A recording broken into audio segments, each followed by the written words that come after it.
नमस्कार. हॅलो सह्याद्रीमध्ये मी पल्लवी मुजुमदार आपल्या सगळ्यांचं मनपूर्वक स्वागत करते.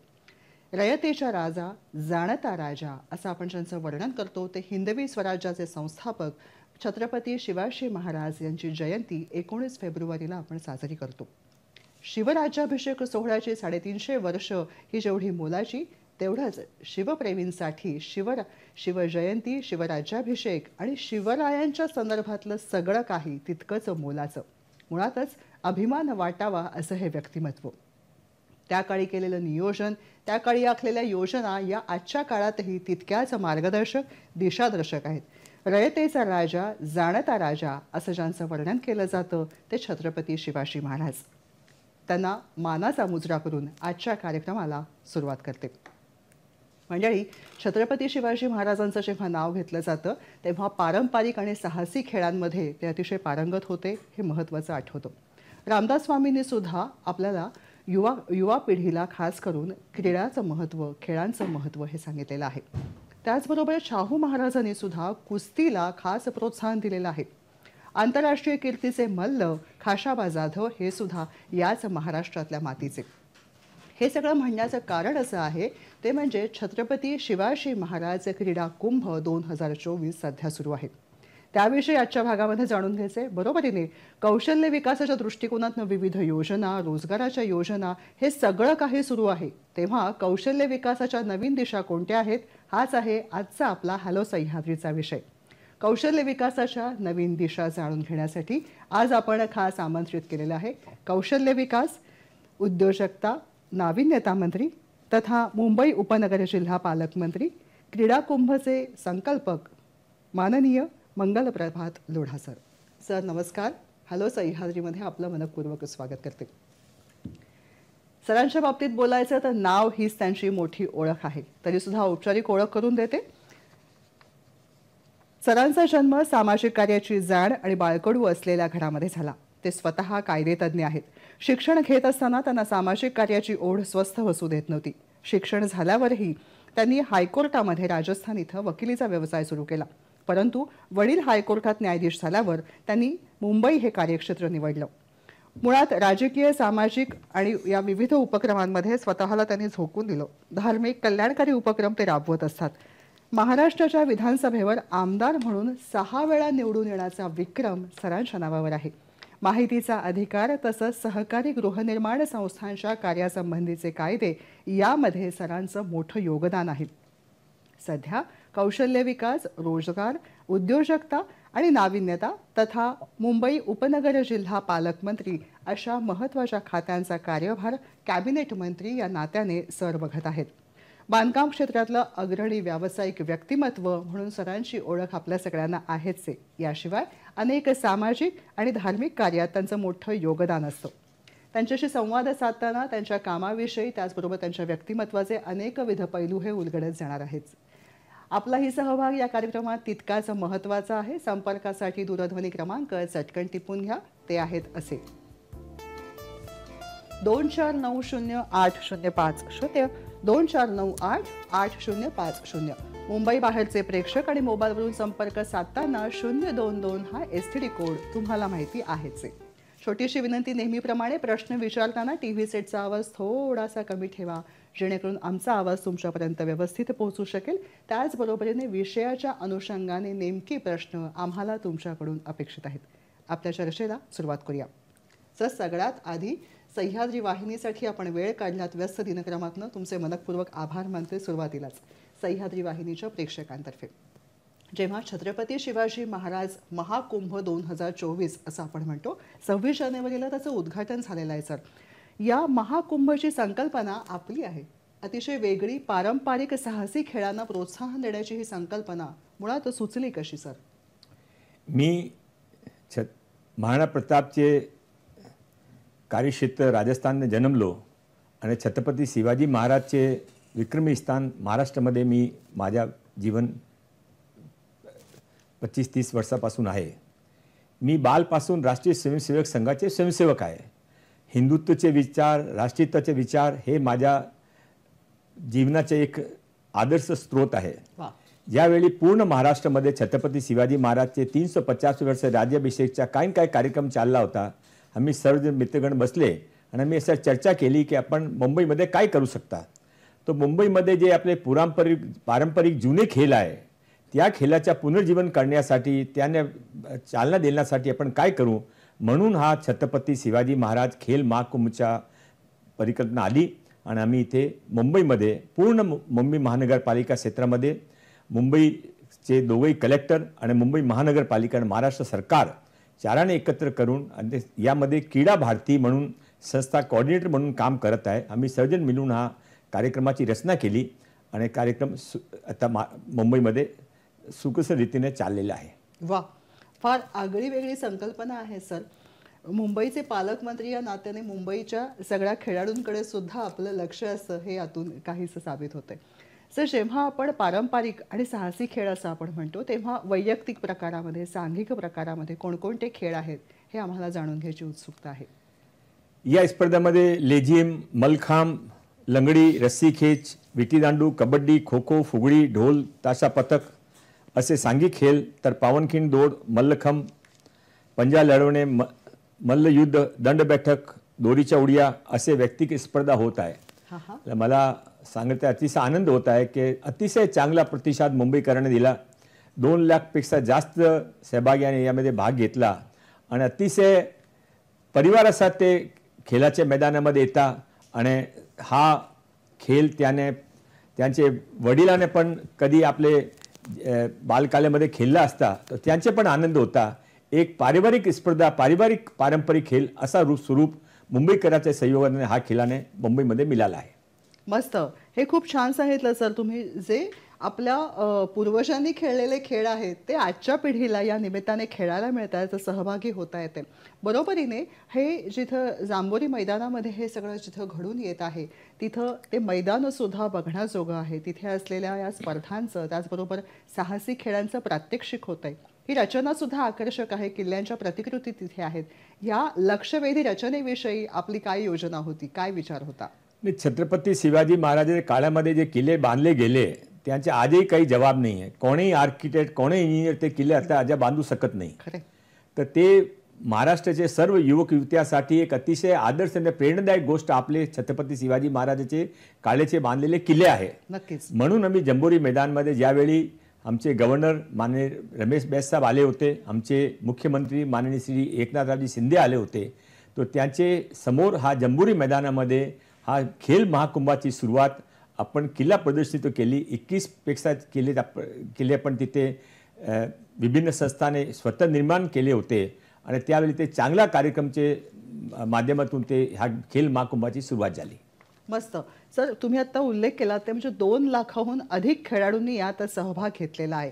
मुळात यामध्ये असलेले खेळ, त्यांची रचना या सगळ्याचा विचार करताना हे मुंबई जिल्हा, उपनगर जिल्हा यासाठी हे आहे. पण हे या ज्या पद्धतीने याला उत्स्फूर्त प्रतिसाद मिळाला आहे हे बघताना राज्यातल्या विविध जिल्ह्यांमध्ये आणि भविष्यकाळामध्ये जागतिक पातळीवरती हा महाकुंभ जावा, क्रीडा महाकुंभ पोहोचावा असं काहीसं वाटतंय का? पल्लवी वेणी आपण अतिशय चांगला सवाल पण केला आणि सूचना पण दिली. आणि त्यावेळी 26 जानेवारीने ज्यावेळी याची सुरुवात झाली त्यावेळी माननीय मुख्यमंत्रीने हा सर्व बघून तिथेच घोषणा केली की पुढच्या वर्षापासून महाराष्ट्राचे सर्व जिल्ह्यामध्ये हा खेल महाकुंभचे आयोजन सरकारी खर्चावर केला जाईल. आणि ते आता एक परमानेंट महाराष्ट्रामध्ये जे प्रमाणे आपण खेल विभाग करता ते प्रमाणे आता पुढच्या वर्षापासून 2 लाख मुंबई जिल्ह्यामध्ये होते. आपण कल्पना करू शकता की सर्व महाराष्ट्रामध्ये सुरू झाला तर कमीत कमी 50 लाखपेक्षा जास्त मुला मुली त्यामध्ये भाग घेतील. वा, हा आकडा जर लक्षवेधी आहे, आकर्षक आहे आणि उत्साह वाढवणारा आहे नाही का? म्हणजे अनेकाधिक खेळाडूंना सुद्धा यातून प्रोत्साहन मिळेल. खेळाकडे का वळावं आणि कशा पद्धतीने वळावं, कुठे मंच आहेत, पारंपरिक क्रीडा प्रकार हे फक्त हौसेचा मामला न असता तो स्पर्धेचा आणि त्याचबरोबरीने प्रोत्साहन देणारा एक वेगळा विषय आहे हेही यातून लक्षात येतं. खेळाडूंना प्रोत्साहन देताना किंवा मुंबईचे आपण पालकमंत्री आहात, मुंबई उपनगर जिल्ह्याचे पालकमंत्री या नात्याने मुंबईविषयी आपला विचार काय असतो सर? मी मजुमदार वेणी, काय आपल्या मुंबईमध्ये साधारणतः शहरी जिंदगीमध्ये लोक खेळ काय खेळता, क्रिकेट खेळता, फुटबॉल खेळता, हॉकी खेळता किंवा जास्त मोबाईलवर काही ॲपवर गेम खेळता. हा काही योग्य गोष्ट नाही आहे. तुम्ही फुटबॉल खेळा, क्रिकेट खेळा, पण आपले जे पारंपरिक खेळ होते ते फक्त शारीरिक खेळ नव्हते, ते मानसिक खेळ पण होते. अगदी. छत्रपती शिवाजी महाराजांनी जे रचना केली होती त्यावेळी त्यांचे आपले जे काही पिढी आहे ते मानसिक दृष्टीने, सामूहिक खेळाच्या दृष्टीने कसं मजबूत होईल ते त्यामध्ये फार त्यांची काही कल्पना होती. त्यांची एक एक गोष्ट काय आहे आपण कधी समजू शकत नाही की त्या मागे त्यांच्या मनामध्ये काय होता. पण आज ते बघू शकता की छत्रपती शिवाजी महाराजांनी राज्याभिषेकने 350 वर्ष झाले तरी पण त्यांचे मानणारे लोकांची संख्या वाढत चालली आहे. फक्त महाराष्ट्रामध्ये नाही, भारतामध्ये नाही, पूर्ण विश्वमध्ये छत्रपती शिवाजी महाराज एक आदर्श महाराजा म्हणून आपण मानतो. ज्यावेळी इस्रायलचे राष्ट्रपती इथे आले होते त्याने विचारला की तुम्ही कुठे जाऊ इच्छिता, तो त्याने सांगितला की मी सर्वप्रथम रायगडमध्ये जाऊन छत्रपती शिवाजी महाराजचे मूर्तीचे दर्शन घेऊ. जे छत्रपती शिवाजी महाराजांनी त्यावेळी गामिनी कावाचे युद्ध कला कौशल केला होता ती आम्ही कधी त्याने बघितला नाही, त्यांचे स्थान पण आलं नाही. पण त्या कोणाने त्या पुस्तकाचं माध्यम घेऊन आम्ही इस्रायल आज सुरक्षित आहे.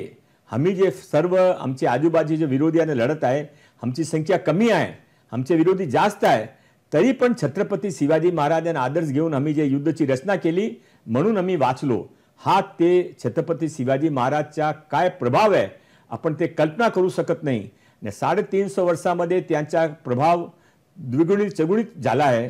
1000 वर्षानंतर पूर्ण विश्वामध्ये छत्रपती शिवाजी महाराजचे आदर्श फक्त एक आदर्श राजा म्हणून नाही, त्यांचे जे काही शिक्षण पॉलिसी होती, त्यांची जे काही शेतीची पॉलिसी होती, त्यांचे जे काही इकॉनॉमीचे बरोबर त्यांचे विचार होते, कौशल्य बरोबर त्यांचे जे विचार होते, सर्व विश्व त्यांच्या फॉलोअप करतात. मस्त. आपल्या या सगळ्या विचारांना वास्तू आणि ब्रह्मांड तथास्तु म्हणून हीच सदिच्छा व्यक्त करते. कार्यक्रमातल्या पुढच्या टप्प्याकडे वळण्यापूर्वी घेऊया एक छोटीशी विश्रांती. हॅलो सह्याद्रीमध्ये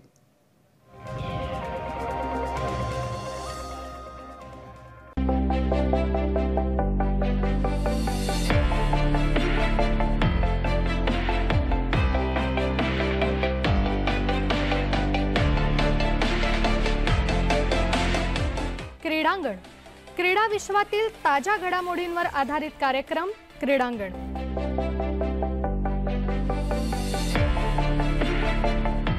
क्रीडांगण प्रसारण दर मंगळवारी सायंकाळी 6 वाजता आणि पुन्हा प्रसारण दर गुरुवारी सकाळी 10 वाजता फक्त सह्याद्री वाहिनीवर. तुमच्या आमच्या अर्थकारणाचा अर्थ बंदा रुपया, अर्थकारणाचा अर्थपूर्ण अनुभव बंदा रुपया. प्रसारण सोमवार मंगळवार सकाळी 9 वाजता दूरदर्शनच्या सह्याद्री वाहिनीवर. बंदा रुपया.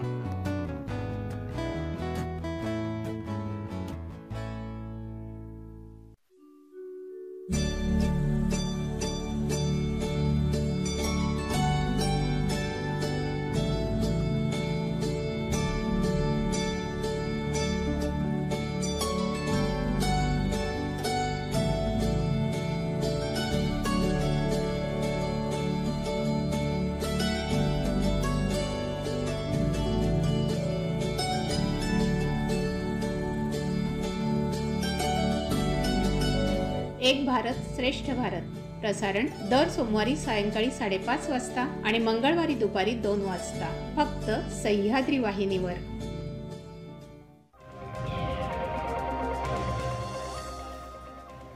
ब्रेक नंतर हॅलो सह्याद्रीमध्ये आपलं पुन्हा एकदा स्वागत. आज आपण बोलत आहोत ते म्हणजे कौशल्य विकासातून नव संजीवनी त्याच कशा पद्धतीने मिळू शकते, करिअरच्या वेगळ्या दिशा कशा पद्धतीने मिळू शकतात, या सगळ्याविषयी आजच्या भागात आपण बोलत आहोत. आणि त्या दृष्टिकोनातून आपल्याला मार्गदर्शन करतात कौशल्य विकास, उद्योजकता आणि नाविन्यता मंत्री तथा मुंबई उपनगर जिल्हा पालकमंत्री, महाकुंभचे संचालक माननीय मंगलप्रभात लोढा सर. सर, आपण ह्या कार्यक्रमामध्ये जेव्हा बोलत आहोत तेव्हा एक मुद्दा लक्षामध्ये येतोय, तो म्हणजे शिवजयंती असल्यावरती एक जनामनामध्ये एक उत्साह उल्हास आहे. शिवनेरी किल्ला हा सगळ्या शिवप्रेमींसाठी आकर्षणाचा बिंदू आहे. आपण सुद्धा आता उल्लेख केला की शिवनेरी किती महत्त्वाचा किल्ला ठरतो, त्या सगळ्याविषयी आणि आपण सुद्धा एक वेगवेगळे उपक्रम तिथे राबवलेले आहेत, या सगळ्याविषयी जाणून घ्यायचं आहे. मागच्या वर्षी ज्यावेळी छत्रपती शिवाजी महाराजचे 350वे राज्याभिषेकचा प्रथम वर्ष होता आणि सुरुवात होती आणि त्यावेळी ते शिवाजी महाराजचे जन्मदिवशी 19 फरवरीला आम्ही प्रथम वेळा शिवनेरी किल्ल्यावर एक मोठा त्रिदिवसीय महोत्सव आयोजन केला आणि ज्यावेळी छत्रपती शिवाजी महाराजचा जन्म होता त्यावेळी संध्याकाळी 1 लाख लोक त्यांचे आसपासचे ते आजूबाजूचे जे गावकरी होते त्याने आपल्या हातामध्ये एक दिया घेऊन शिवनेरी किल्ल्यातर्फे आपला मुख करून महाआरती केली होती. वाह. आणि नंतर तिथे आपण एक छत्रपती जाणता राजाचा कार्यक्रम केला होता. अच्छा. त्याशिवाय अशोक हांडेचा मोठा कल्चर प्रोग्राम केला होता. छत्रपती शिवाजी महाराजचे काळाचे खेळाचं प्रदर्शन केला होता. अतिशय चांगला लाखो लोकांनी त्यामध्ये भाग घेण्यात प्रथम वेळा शिवनेरी किल्ल्यामध्ये झाला. मी माननीय मुख्यमंत्री एकनाथरावजी शिंदे, माननीय उपमुख्यमंत्री माझे नेते माननीय देवेंद्रजी फडणवीस त्यांच्याबरोबर सकाळी शिवनेरी किल्ल्यावर पूजनसाठी गेलो होतो. त्यावेळी मला कळला की इथे जे काही वास्तू होता ते सर्व वास्तू एक छत्रपती शिवाजी महाराजचे ज्या स्थानी जन्म झाला होता त्याशिवाय सर्व वास्तू मुघलाने नष्ट केली.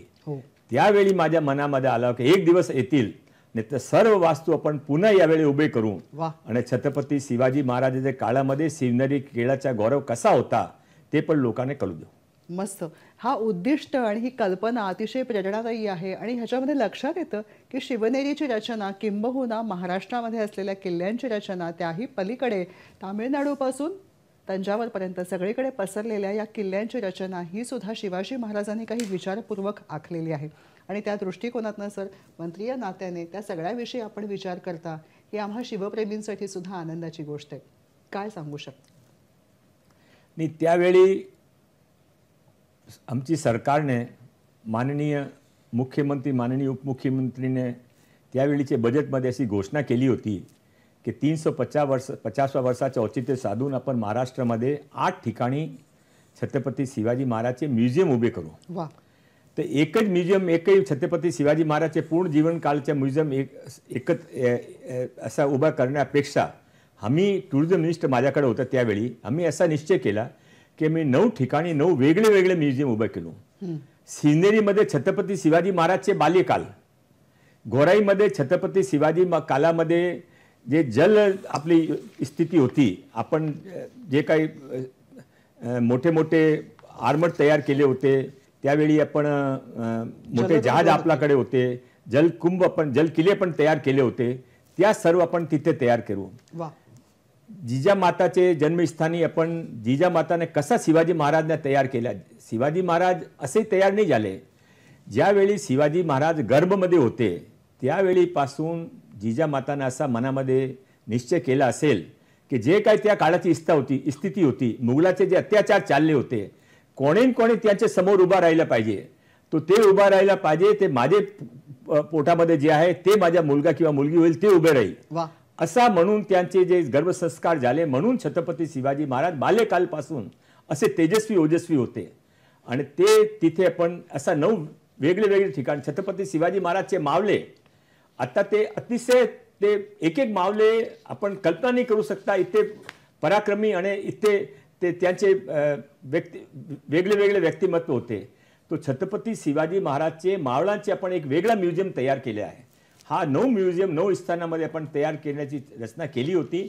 माझा अतिशय मनामध्ये आनंद आहे की आता ते सर्व सुरू झाले आहे आणि सर्वात जास्त ते माझ्या मनामध्ये माझ्या जीवनामध्ये मोठा जे काही छत्रपती शिवाजी महाराजच्या एक आपण समजू शकतो की त्यांचे 350व्या वर्षामध्ये काय आपण केले तो ते मी स्वतः प्रतापगड किल्ल्यावर गेले होतो आणि त्या जाऊन नंतर मी तिथे ज्या ठिकाणी अफजल खानचा वध छत्रपती शिवाजी महाराजांनी त्यांच्या कोटला काढून केला होता आम्ही त्यावेळी नक्की केला की ते आता त्यांची जे काही एक स्थान होता ते आता आपण चांगला सरकारने पूर्वी केला होता त्या स्थानी आपण मोठा 18 फुटाच्या छत्रपती शिवाजी महाराजाच्या अफजल खानाचा कोडला कातलाला एक स्टॅच्यू मोठा तिथे उभा करू.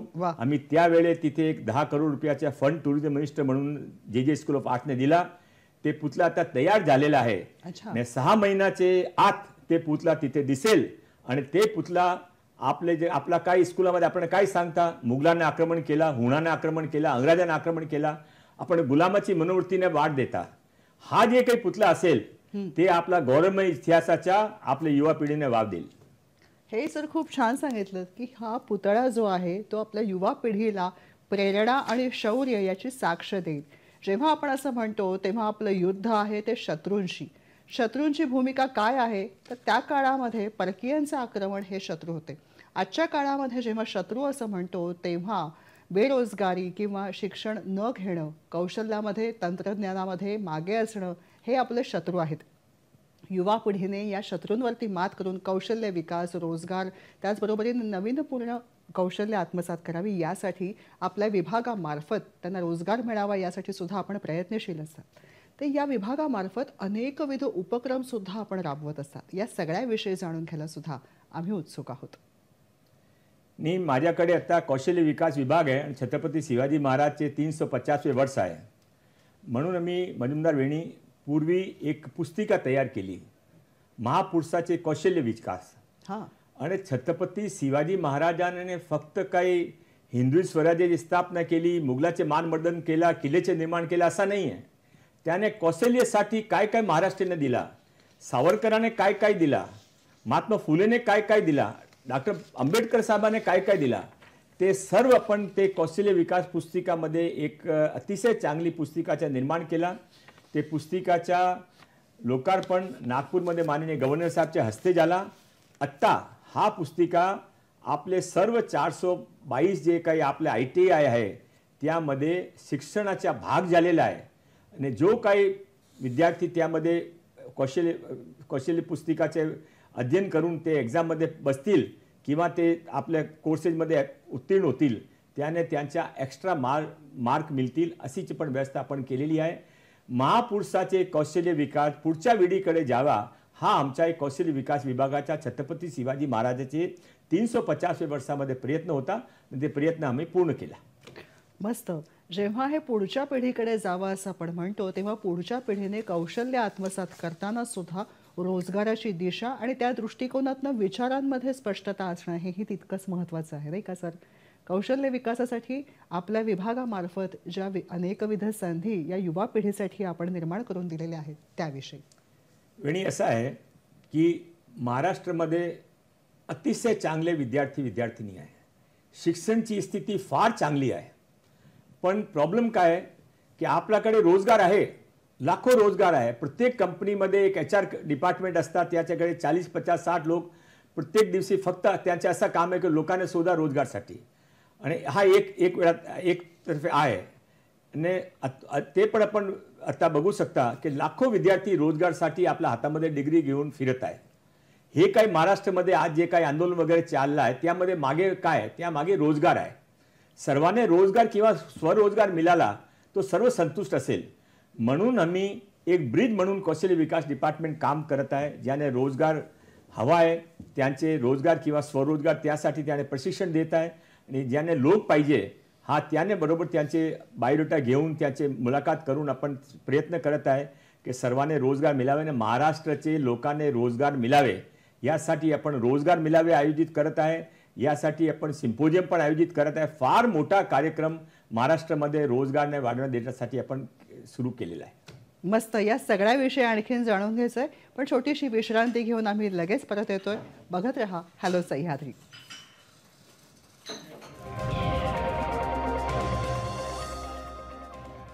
म्हणतात ना आरोग्यम धनसंपदा म्हणजेच आरोग्य हीच खरी संपत्ती. तेव्हा जाणून घेऊया आपल्या आरोग्याशी निगडित समस्या आणि त्यावरील तज्ञ डॉक्टरांचा सल्ला. पण कुठे तर आपल्या आवडत्या कार्यक्रमात ज्याचं नाव आहे आरोग्य संपदा.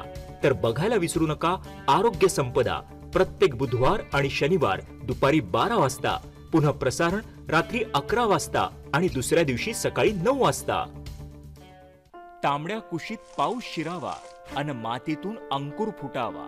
जातिवंत बियाण्यांची उत्पत्ती, शेतीचे नवनवीन तंत्रज्ञान, अनुभवी तज्ञांद्वारे कृषी व्यवस्थापनाचे तंत्रशुद्ध मार्गदर्शन आणि तरुणाईचा शेतीकडे वाढता कल, उत्साह आणि त्यातून शेतीपूरक उद्योगाला मिळालेली चालना या संबंधीची परिपूर्ण माहिती देणारा कार्यक्रम कृषी दर्शन. प्रसारण सोमवार, बुधवार, शुक्रवार सायंकाळी 6 वाजता आणि पुन्हा प्रसारण सोमवार, मंगळवार, गुरुवार सकाळी 6 वाजता.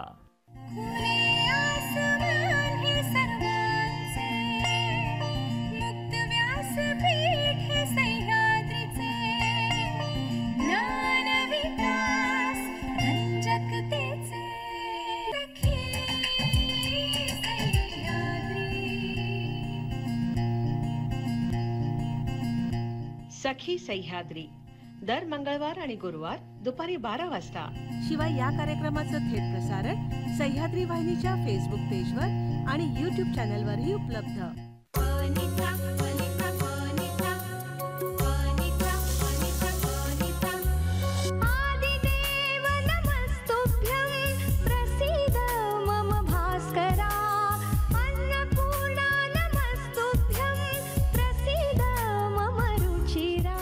रुचिरा प्रसारण बुधवार ते शुक्रवार सकाळी 11:30 वाजता आणि पुनःप्रसारण दुपारी 4 वाजता फक्त आपल्या सह्याद्री वाहिनीवर.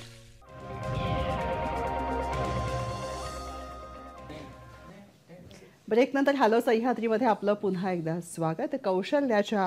कौशल्य विकासाच्या नव्या दिशा या अनुषंगाने आपण बोलत आहोत आणि आपल्याबरोबर आहेत कौशल्य विकास, उद्योजकता आणि नाविन्यता मंत्री तथा मुंबई उपनगर जिल्हा पालकमंत्री माननीय मंगलप्रभात लोढा सर.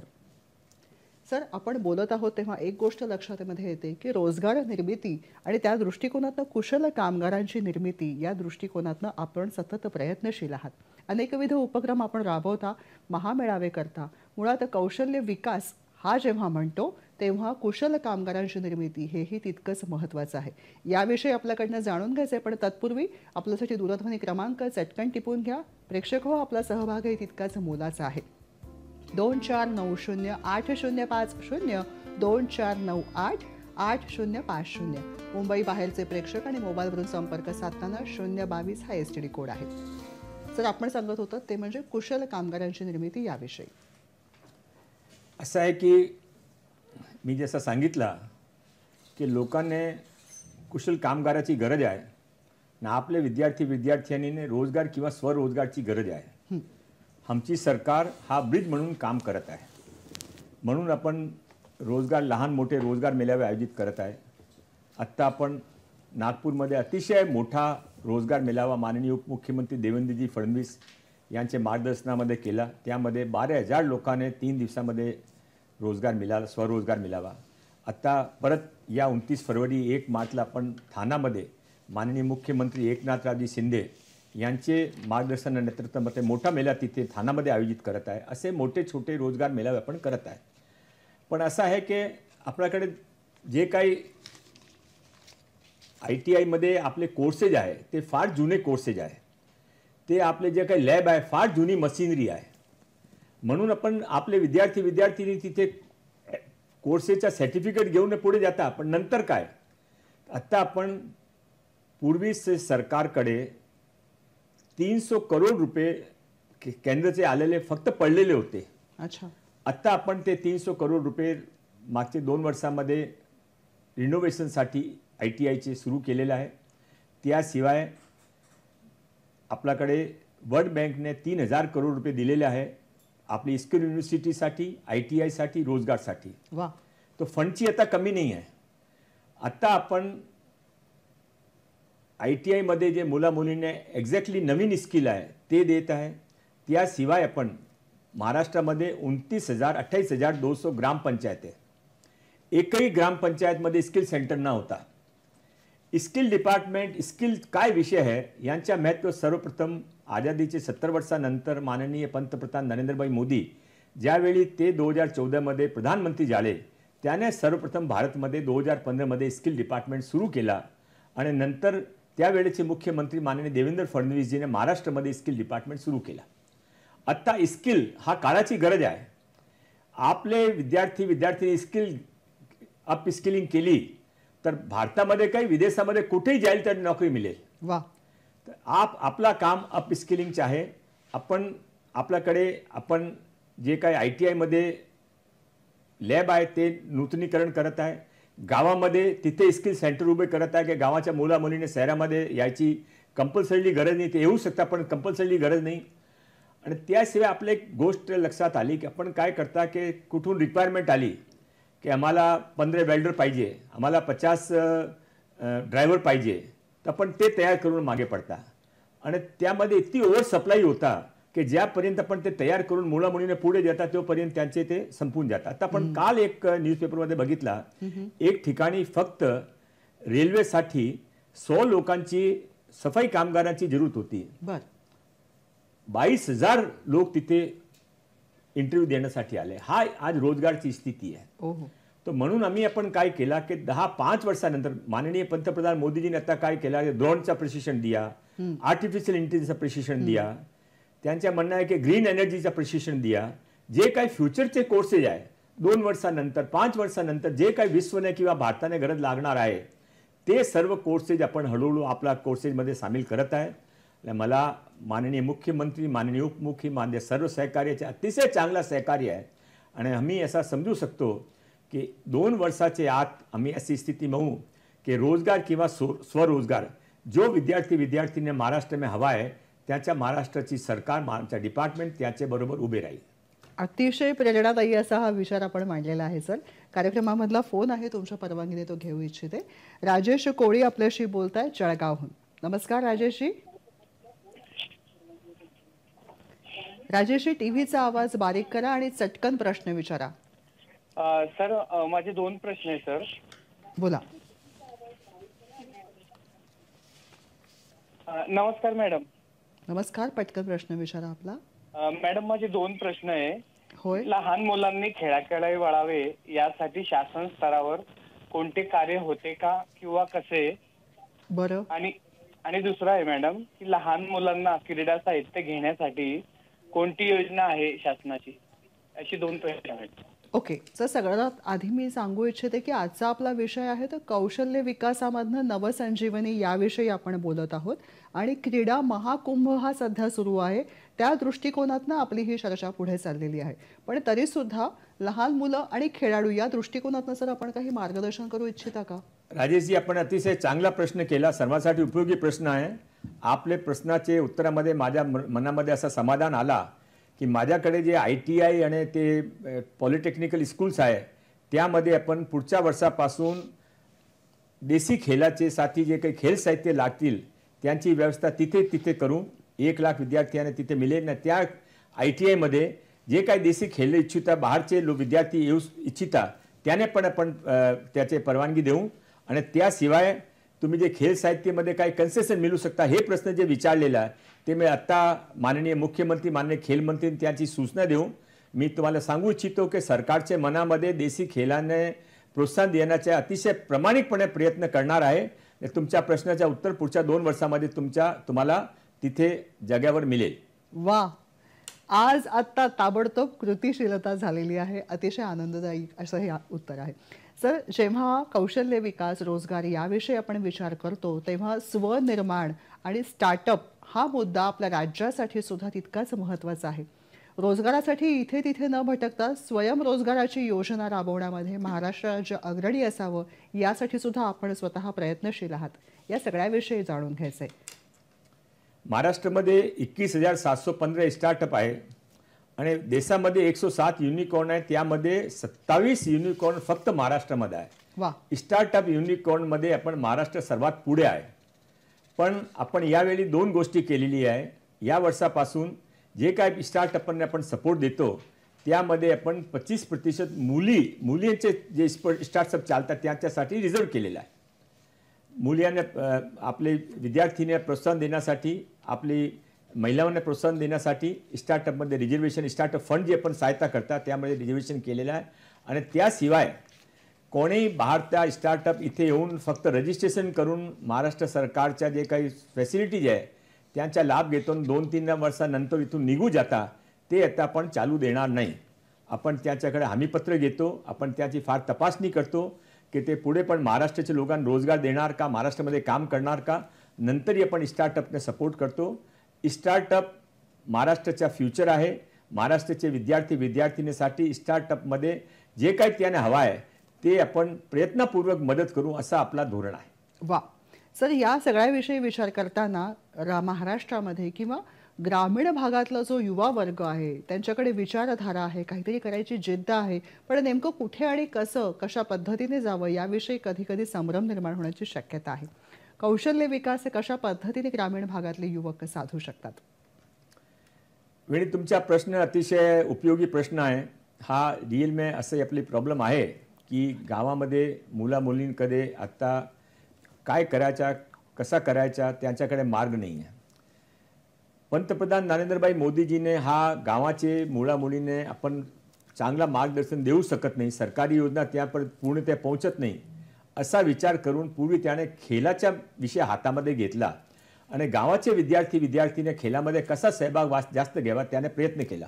आपण बघितला की मागचे 2 वर्षामध्ये आपले गावाचे खेळाडू ऑलिम्पिकमध्ये सर्व खेळामध्ये अतिशय चांगली रीतीने त्याने प्रदर्शन केला, मेडल पण जिंकले. हा धोरण समोर धरून आपण आता गावामध्ये कौशल्य विकासासाठी, रोजगारसाठी, स्टार्टअपसाठी काय करू शकता हा आपल्या मनामध्ये आला.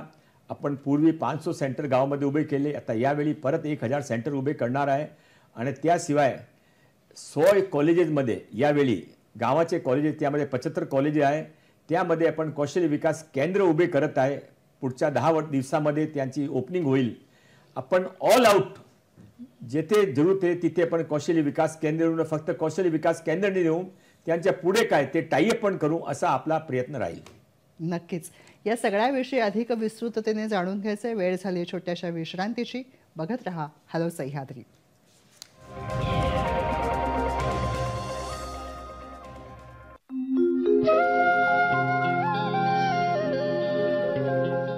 दूरदर्शन सह्याद्री पेश करे रहियो आहे एक सिंधी शो सिंधु धारा. एक रात हुजे भी एकांत हुजे टियों सॼण सबा जो साथ हुजे चौथो बिरह जी छेड़ियल बात हुजे जंहिंमें तव्हां ॾिसी सघंदा सिंधी गीत संगीत कविता ॿारनि जा प्रोग्राम ऐं स्टैंडअप कॉमेडी. ऐं ॿुध न एॾो तोखे ॿुधायो थी मैं त हिकिड़ी टिकट कढाए थी ने हिकिड़ी पास कढाए थी ने. अरे नेटवर्क हली वियो या दीदी. हर विस्पत शाम जो 6 बजे ऐं रिपीट टेलीकास्ट जुमे ॾींहुं सुबुह 10 बजे ऐं राति जो 10 बजे सिर्फ दूरदर्शन सह्याद्री ते.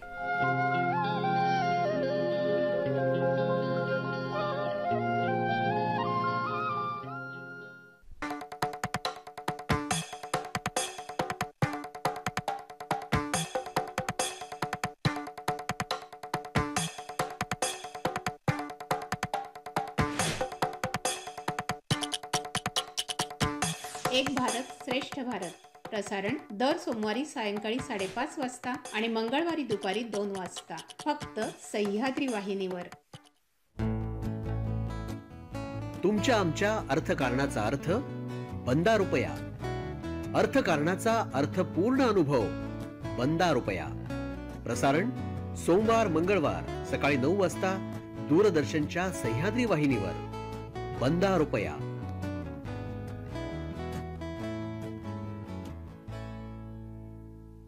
Lights, sound, camera, action.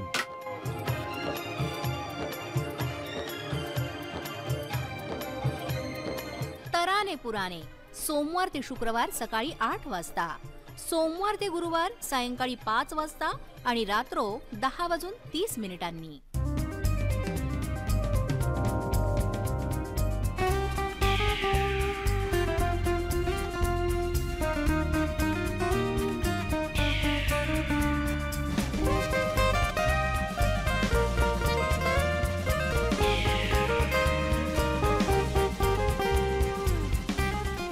चला पर्यटनाला.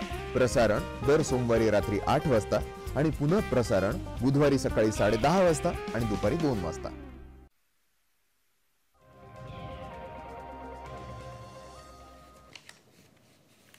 ब्रेकनंतर हॅलो सह्याद्रीमध्ये आपलं पुन्हा एकदा स्वागत. आजचा आपला विषय आहे कौशल्य विकासाची नवी दिशा आणि त्या दृष्टिकोनातून आपल्याला मार्गदर्शन करत आहेत कौशल्य विकास उद्योजकता नाविन्यता मंत्री तथा मुंबई उपनगर जिल्हा पालकमंत्री माननीय मंगलप्रभात लोढा सर.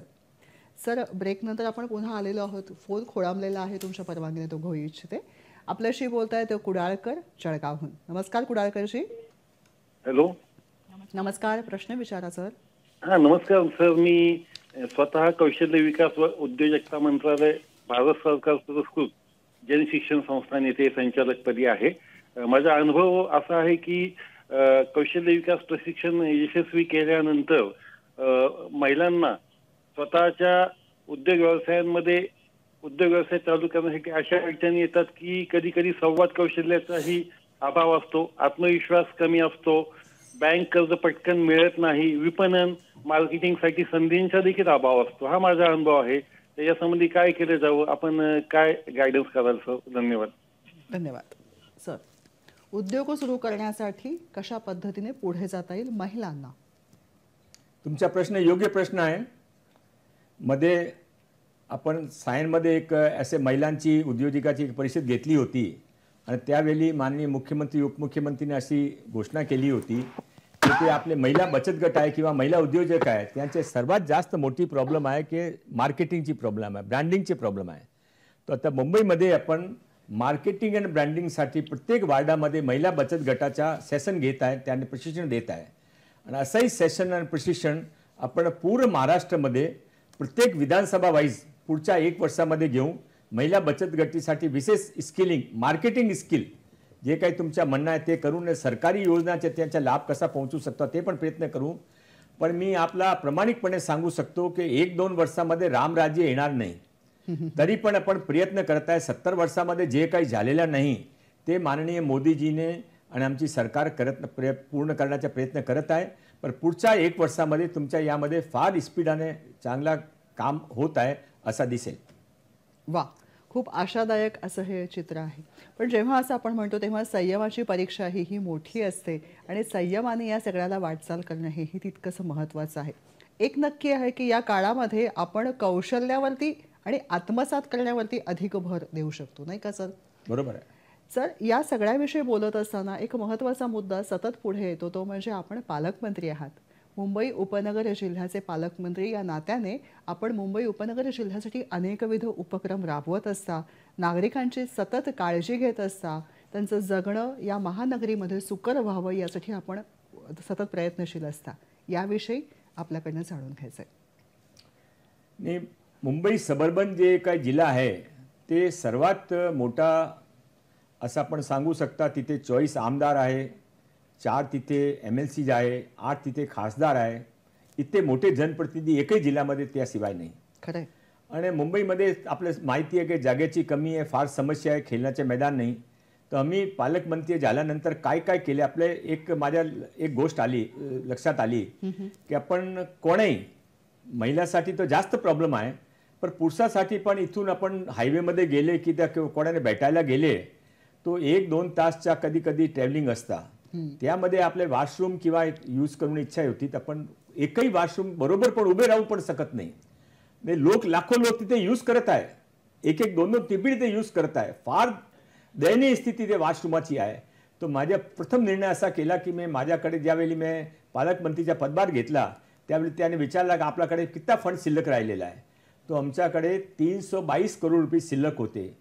त्यामध्ये एकही दिवसामध्ये मी 200 करोड रुपये मुंबई महानगरपालिकाने म्हाडा दिला की तुम्ही फर्स्ट जे सर्व शौचालय सार्वजनिक शौचालय त्यांच्या रिनोव्हेट करून घ्या, त्यांची सीट वाढून घ्या. ते काम सुरू आहे, काम पूर्ण झाला नाही, माझ्या समाधान पण नाही. तरी पण 1 वर्षाच्या आत ते सर्व काम पूर्ण होईल हे काम केला. त्याशिवाय आपण हा पण लक्षात आला की आपल्याकडे जागेची कमी आहे. महिलांनी जिम करायचा कुठे जायचा नाही आहे, आम्ही चालता फिरता जिम तयार केला. महिलांनी स्किलिंग शिकायचं कुठे जायचं, काही समाज मंदिर शिवाय काय जगे नाही. आपण चलता फिरता स्किल सेंटर सुरू केला. महिलांसाठी कपडा धुवायचा कुठे जे घरातले लहान जगे आहे किंवा कॉमन जगे आहे तिथे धुवायच्या, वॉशिंग ड्राय करायच्या, आयरनिंग करायच्या फार त्यांची अडचण येतात. आपण चलते फिरते वॉशिंग व्हॅन तयार केली. जे सर्व रोडवर आहे ते सर्व सुरू झालेली आहे आता. त्याशिवाय आपण बघू शकता की आपण यावेळी अयोध्येमध्ये ज्यावेळी भगवान श्रीरामाच्या मंदिरची पुनर्स्थापना झाली त्यावेळी भगवान श्रीराम का होते, रामराज्य काय आपण चर्चा करता ते लहान मुलींना त्यांची माहिती पण नाही. म्हणून आपण मुंबई महानगरपालिकाचे बरोबर एक अतिशय मोठा कार्यक्रम सर्व महानगरपालिकाच्या स्कूलामध्ये आणि इतर स्कूलामध्ये भगवान श्रीराम बद्दल लेख लिहायचा, नाटक प्रस्तुती करायची, कविता करायची, एकांकी करायची असा एक कॉम्पिटिशन ठेवला. आणि वेळी तुम्हाला आनंद होईल की आपण यामध्ये 82,000 मुलींनी भाग घेतला. अतिशय चांगला कार्यक्रम झाला. त्याने भगवान राम काय होता, रामराज्य काय आहे ते सर्व त्याने कल्पना झाली. आपण त्याशिवाय पूर्ण सबर्बन मुंबईमध्ये जनता दरबार घेतला. मी प्रत्येक वार्डामध्ये स्वतः गेलो आणि लोकांनी 10-15 दिवसापूर्वी त्यांची काही डिमांड होती, त्याची कंप्लेंट होती, तिथे विचारली. ते रायटिंगमध्ये कंप्लेंट सर्व ऑफिसर आले, पोलीसचे आले, म्हाडाचे आले, SRAचे आले, BPTचे आले, महानगरपालिकाचे आले, सर्व होते ना. हातोहात त्यांचे निराकरण करायच्या. आणि नंतर परत सेकंड फेरीमध्ये पण महिला जनता दरबार घेतला, ओनली फॉर महिलासाठी. ते पण पूर्ण सबर्बन मुंबईमध्ये घेतला. आणि आपण हा सर्व करता करता यावेळी महाराष्ट्रामध्ये सबर्बन मुंबई 100% फंड युटिलायझेशनचा जिल्हा ठरला. सर्वात जास्त फंड युटिलायझेशन 100%, 98.8% फंड आपण तिथे युटिलाइज केला आणि लोकांसाठी युटिलाइज केला. आपण फार काही चांगले कार्यक्रमाने पण केले, पण वेळेची मर्यादा आहे, मी जास्त सांगू शकत नाही. पण यासाठी महानगरपालिकाचे अधिकाऱ्याने, कलेक्टर ऑफिसचे अधिकाऱ्याने आणि मुंबईकरांनी जे काही मला सहकार्य दिला, माझ्यावर विश्वास ठेवला, त्याबद्दल आपल्या मार्फत मी सर्वांचे धन्यवाद देतो. मस्त सर, आपण जेव्हा सांगत आहात तेव्हा रामराज्य पुन्हा अवतरणार याबाबत तिळमात्रही शंका मनामध्ये राहत नाही. आपण सगळे सांगत आहात, आपली नावाची ही मोठी ओळख आहे सर. पण मला हे जाणून घेण्याची खरंच उत्सुकता आहे आपल्या प्रेक्षकांना, ते म्हणजे आपण स्वतः कायदेतज्ञ आहात, कायदे विषयातला आपला मोठा अभ्यास आहे, व्यावसायिक क्षेत्रातला आपला मोठा अभ्यास आहे, त्याचबरोबरीने सामाजिक, राजकीय आणि धार्मिक क्षेत्रामध्ये सुद्धा आपलं योगदान फार मोठं आहे. मुळात ही सगळी विचारांची बैठक नेमकी कशी बसली, आपला सतत काय विचार असतो, याविषयी जाणून घ्यायची उत्सुकता आहे. मी स्वतःबद्दल जास्त सांगणं काही योग्य नाही, तरी पण तुम्ही विचारला म्हणून सांगतो. मी असं सांगू शकतो की कोणीही विचार केला तर आपण आकाश गाडू शकता, आपण आकाश फतेह करू शकता. मी लॉचा विद्यार्थी होता, कोर्टामध्ये ॲडव्होकेसी सुरू केली. माझ्या वडील तिथे हायकोर्ट जज झाला. त्यावेळी असा होता की वडील हायकोर्ट जज येतात, ते तिथे प्रॅक्टिस करायच्या नाही म्हणे. मी मुंबईमध्ये आलो. मुंबईमध्ये मी नोकरी सुरू केली. माझे फर्स्ट 14 महिन्यात नोकरी केली. माझी पगार 1800 रुपया एक महिन्याची होती. माझे ससुरालचे घर होता, त्या 1 रूम किचनमध्ये मी 10 वर्ष राहिलो बायकलामध्ये. माझे दोघंही मुलाचा जन्म तिथे झाला. माझी बायको, माझ्याकडे एकही गाडी नव्हता, स्कूटर पण नव्हता. माझ्या बायको एक मुलाने हातामध्ये घेऊन एक अंगुळी पकडून ते स्कूलमध्ये सोडायला जायच्या, परत घ्यायला जायच्या. असं आम्ही 10 वर्ष काढलो. नंतर मी माझ्या स्वतःच्या ब्रोकरेजच्या, फ्लॅट ब्रोकरेजच्या आणि मॅटेरियल सप्लायचा बिझनेस सुरू केला. आणि नंतर मी नाला सुपारामध्ये माझ्या एक मित्राची जमीन होती, तिथे मी काम सुरू केला. आत्ता जे काही मी असा सब युक्तिने जे सांगू शकतो, जे काही ऐकत आहे त्याने, की आपण एक वेळा विचार केला तो सर्व काही शक्य आहे. वा, मोठा पण जे काही आपण लाईफमध्ये निश्चय केला की मला इथे पोहोचायचं, मला धीरूभाई अंबानी पुढे जास्त जायचं आहे, मला होमी बाबापेक्षा जास्त वैज्ञानिक बनायचं आहे, आपण सर्व शक्य आहे.